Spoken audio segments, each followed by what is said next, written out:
Gentlemen. I've thought about getting like a soundboard of something where you can say something and then it's got like a weird sound effect of some sort to it. We haven't gotten one and it's probably not going to happen, but the thought is absolutely there. Hope you're having an absolutely phenomenal Tuesday. It's nice and sunny out, so we got the guns out. Welcome to another edition of X-Feed. What's up? My name's The Schiller.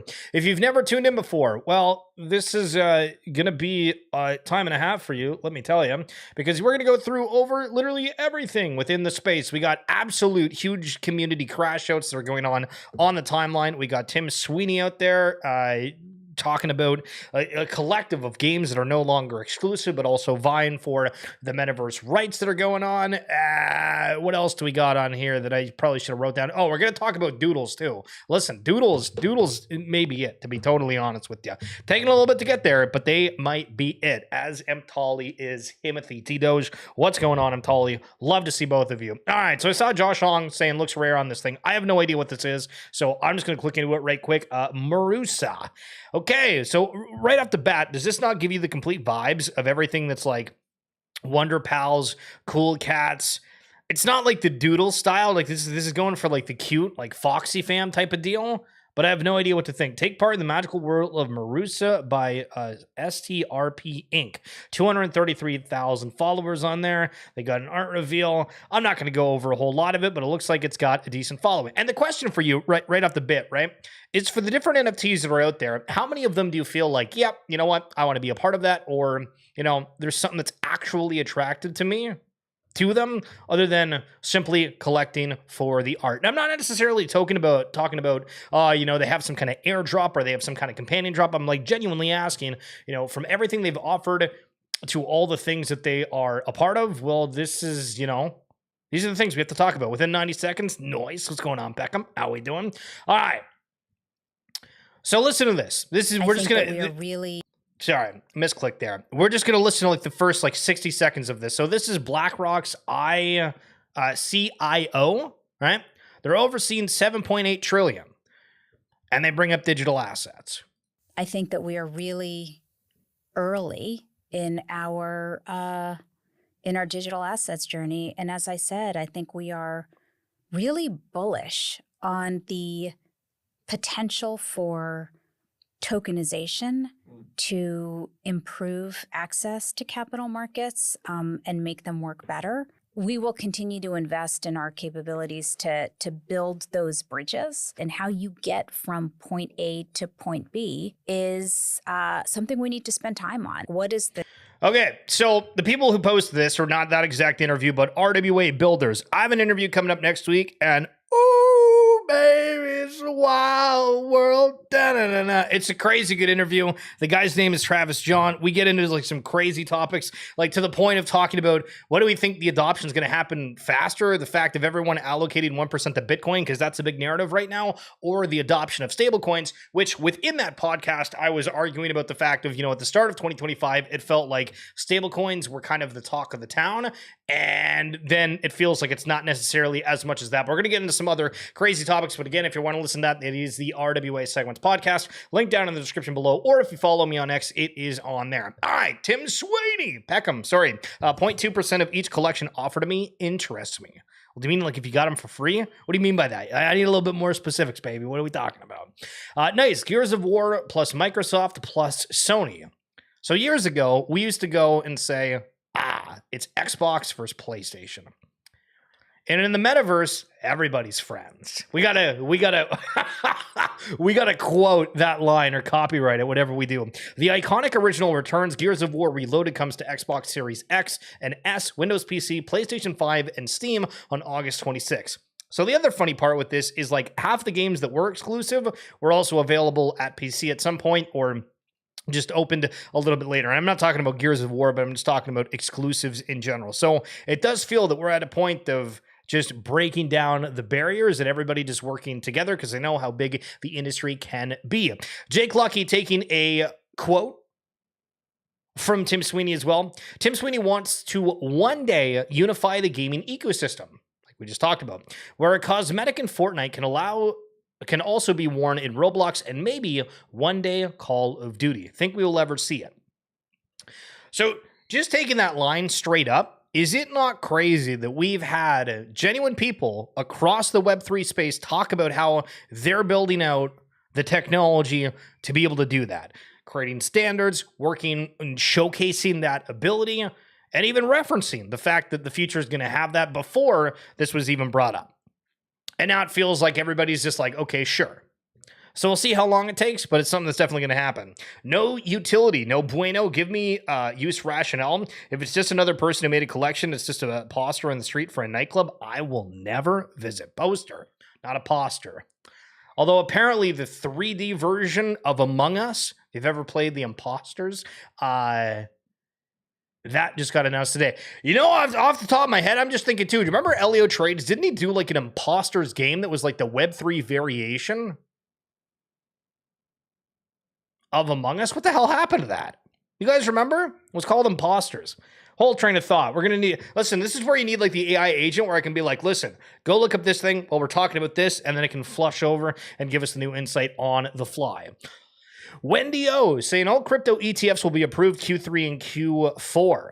Alt season will start. Bookmark this. So, you know, at face value of somebody just saying that, you're kind of like, maybe. But then when you think about the amount of delays for ETFs across the space that there's been, it's all of them. Like every single one has been delayed. And so is it at a point where everybody's just like, hey, we're going to send the entire crypto market? Or is everybody going to get rinsed and all of this stuff doesn't get approved? But genuinely, if you look up SEC's delays on ETFs, I feel like there's 5 a week. Somebody told me I look like George Lucas. What do you think? Do I look like George Lucas? I mean, listen, we got to dye the hair white and whatnot, but listen, I think we're close. I think we're close. We have reached joint provincial city agreement that you're allowed to be late for work tomorrow. So I'm guessing these are like the mayors or some kind of government officials over in Winnipeg. And if you watch the NFL or sports at all, you know that there was the big double overtime winner for the Winnipeg Jets the other day. George Lucas, Schiller, I am your father. Yo. Somebody brought that up back in college, and they did like the side by side, and I never thought of it until then. And now I'm like, holy shit, we're close. Okay, but the point with this that I'm bringing up, it's like, okay, so why are we talking about Winnipeg here? The amount of joy and the collective agreement for everybody to just be happy for a little bit in Winnipeg was probably never higher than that moment. So my question for you is, how come we just don't genuinely have that? Like, all right, maybe for yourself, you wake up and you're having a great day. You go, you check the mail, your neighbor's there. Maybe they don't want to say hi to you. Maybe there's a male person. Maybe there's other people walking and they don't want to be social and you're feeling social. But generally speaking, you don't have people that are just massively in a good mood all the time, okay? Like, how do you bring that back? How do you create a community vibe? And I don't mean this in NFTs, I mean this in the world, right? Do you just need people that are generally happy, love their job, love their life, and that kind of stuff? Or is there something that people can do that everybody's like, woo, we're having a grand old time? You know what I mean? If you're buying the Jack Daniels, I can tell you later, George. And I don't know where the hell this came from. This could have been last night. This could have been months ago. But apparently the Vancouver Canucks NHL X got hacked. And of course, it was shilling a meme coin. Delightful. I'm still curious how often these like actually have any sort of interest, right? Like, so obviously we know that this is a scam. But imagine that if you're like somebody that's kind of not really in crypto, you're a fan of the Canucks, and they say, hey guys, we're doing a token. What do you think the percentage of genuinely interested fans are if it was based off the brands they love? Because we see that, right? We say, oh, there's all this brand loyalty, customer loyalty to games, teams, et cetera, et cetera. But is there a point where they say, you know what? I wouldn't touch that, or would they be open to it? That is the question. Over in Readyverse, there's got one of the garages being shown. Excuse me, not sewn. We're not doing any clothing today. But I actually thought that the garage aspect itself looked pretty cool. We get to see the racers in like a more bigger body, if you will. And so curious to see what the personal rooms that people have are moving forward. And this also brings me back to something called On Cyber. Do you guys remember On Cyber? It was a collection where sorry, not a collection. It was like a metaverse room that you could walk through, and it was like a gallery. And on the wall, you could have your NFTs and then just send out links and invite other people to go and watch them. And then within like crypto voxels and other places, there was museums that you could go and see. And there was all this excitement and fun. And now we just don't talk about any of that. It's crazy. G Money, the founder of 9DCC, the fancy crypto clothing. Crypto is funny because 9DCC has done almost 3 times the revenue that Celestia, an entire blockchain, has done in the last 12 months. So that's actually crazy, first of all, that they've done that much on the clothing side. But Celestia trades at a $2.6 billion fully diluted value, and every VC I talk to tells me they don't see an investable path for 9DCC. So this goes back to like, can the market stay rational as long as it can say solvent or something? You smarties out there probably know the line, but it's funny that we still have these problems of, all right, you have something that has revenue that's doing better than something else, but the upside or the thought around it is it's not going to perform as well as something else that's already at some crazy valuation. And is the rationale for the valuation of the other thing also actually accurate in the first place? And that's not a diss on Celestia, right? Like, I mean, he's just bringing up a point using this of like, hey, you know, like there's this massive thing out there that has this token, and I have like a genuine business out there, and people are like, I don't want to touch it because there's no path forward. But if they heard blockchain, and that gives a difference between people that have thoughts or willing to spend regarding certain things, thinking of certain upside. Ezek 2X, what's going on? How are you doing? Hi, am I real? You got her. Space moves almost as fast as people's attention span. Yeah, agree. Justin, Spot ETF saw $425 million in net inflows on May 5th, while Ethereum ETFs showed zero movement. That seems sort of strange that there's like genuinely zero movement for this. But it does show the demand for Bitcoin seems to be going higher and higher, at least on the ETF front. Betty from Deadfell is apparently no longer the CEO of Deadfell Labs.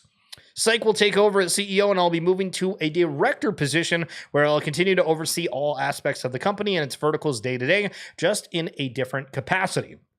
So question with this is we've seen the notion of founders need to be the marketing, right? We've seen it time and time again. Think of the Bored Ape founders. They were always out front. Azuki, think of Zagabond, even though I feel like I don't see Zagabond on the timeline really at all lately. Maybe that's just my timeline.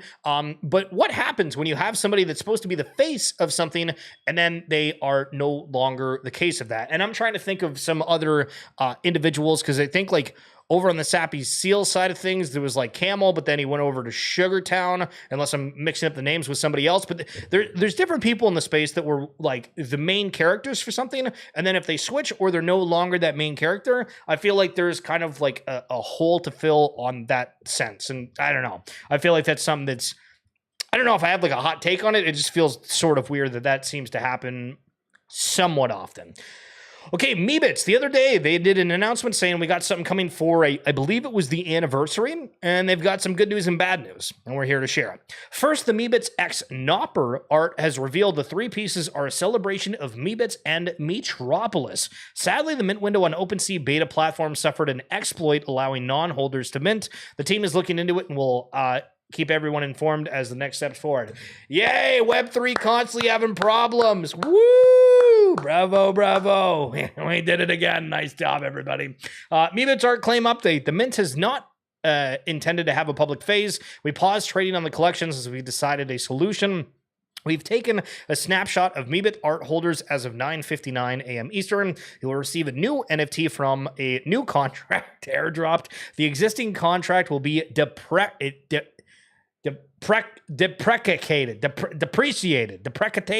Why the hell do I not know how to say that? Depreciated. I want to say that. When the BlackRock lady said we're really early, she meant it.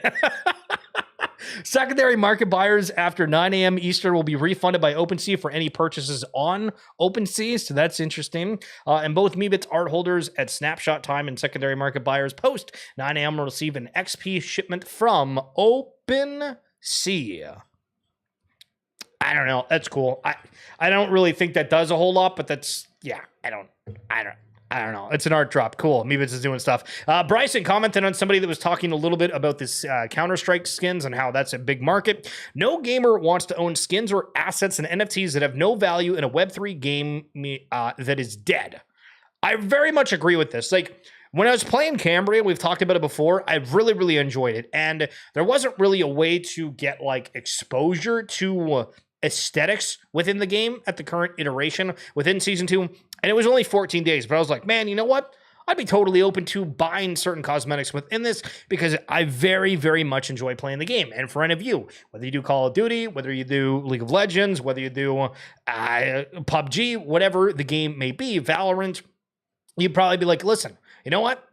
I'm cool with having these certain skins that I end up wanting, but I don't care about having these special skins in a game that I don't play or that just like straight up isn't active anymore, right? Because it's all about the showing off aspect. We look for the, hey, you know what? Come check me out. You know what I mean? Like, come check out the Houston Texans here. Look at that draft cap. Not bad, not bad. Go Texans. But Counter-Strike has continued to be an example of in-game economy because it is a player base that created a valuable skin economy. Whereas in Web3, you had founders and community members telling you something was rare instead of the community deciding it was rare and valuable.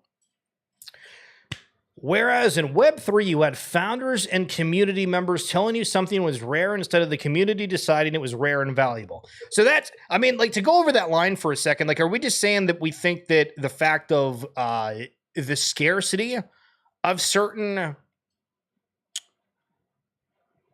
NFTs were the value proposition? Because I don't know why my mind goes to Kevin for Pixelmon. And if you don't know what Kevin is, basically it's like this green zombie character that just looks super funky. And when the whole Pixelmon thing went super viral, for whatever reason, that NFT in particular got a lot of notoriety of that collection. And so it was like the community deciding that that was rare.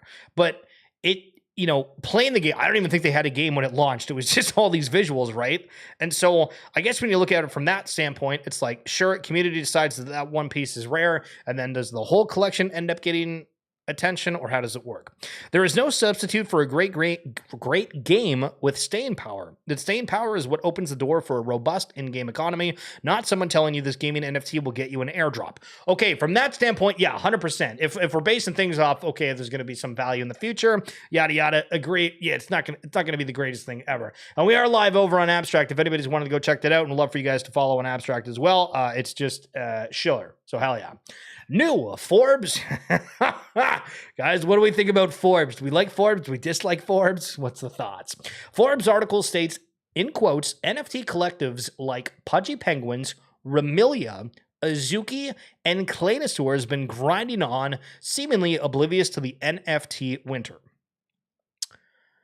That seems just odd that they're specifically highlighting those collections. Because I would argue that there's a lot of ones that are out there doing attention, getting whatever. You go down a list, look at Blur, look at top NFT sales.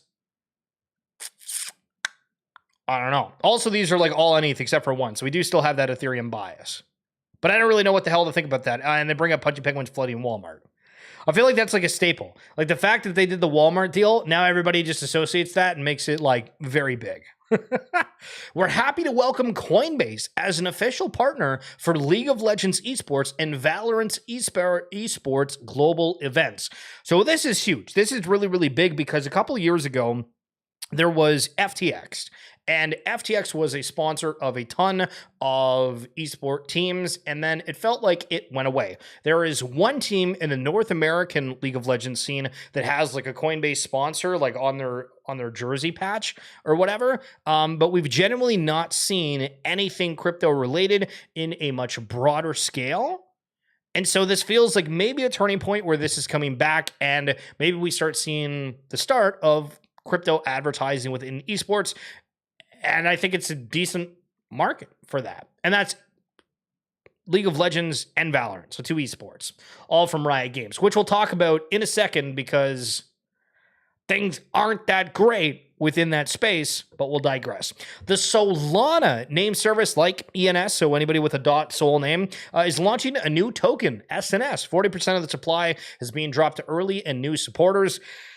I don't know. I mean, okay, cool. We got a new token. Is that actually going to be valuable for something? Is this just going to, line the founders' pockets? What are we doing another token for? We already have 5,000 plus. Well, actually, billions. Isn't it not like billions now? Somebody said that before. Breaking, New Hampshire just became the first U.S. state to pass a strategic Bitcoin reserve bill into law. HB 302 authorizes state treasury Bitcoin buys, mandates U.S. regulated custody, and sets a 5% cap on holdings, creating a blueprint for others to follow. So we'll see if others do end up following, but again, the Bitcoin chase is on as the slow rug continues, says Kian. Delusional holders of my original post are finally waking up to the truth about Ray and Memeland. Apparently, Ray hasn't said a word in the Memeland Discord for over 40 days. In quotes, loyalty and patience will be rewarded, apparently says Ray before. Bum, bum, bum, bum, bum, bum, bum, bum. We need like a piano behind, and then we can do the dramatic music. But with that being said, listen, I don't want to trash any NFT collections out there, but I mean, like,